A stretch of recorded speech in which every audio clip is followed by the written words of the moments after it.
Welcome to our channel. Today we how to uninstall FigJam Assets Library, beginner guide step by step clearly.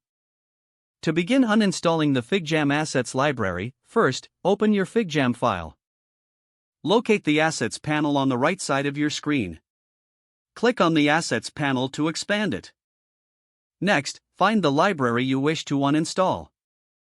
Hover over the library name until you see a three-dot menu appear.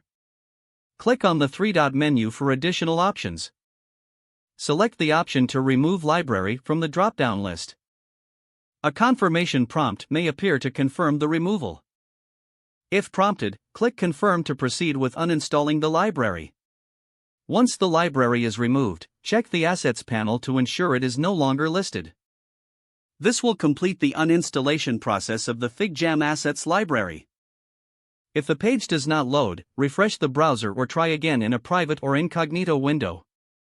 Make sure you are using the correct email address, then retype it carefully to avoid small typos.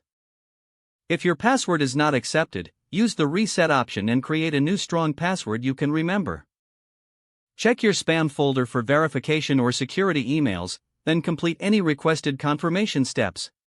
Enable two-factor authentication if available to improve account security and reduce unauthorized access risk.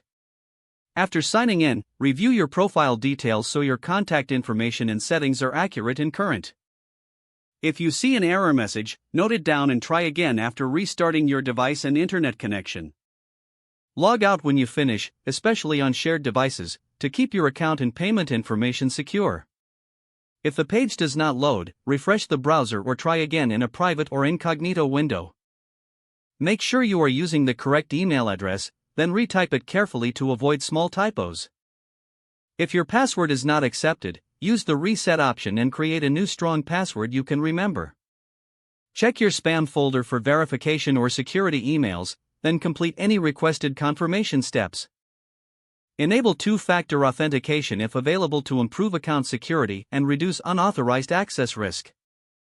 After signing in, review your profile details so your contact information and settings are accurate and current. If you see an error message, note it down and try again after restarting your device and internet connection. Log out when you finish, especially on shared devices, to keep your account and payment information secure. If the page does not load, refresh the browser or try again in a private or incognito window. Don't forget to like this video and subscribe to our channel for more step-by-step tech guides.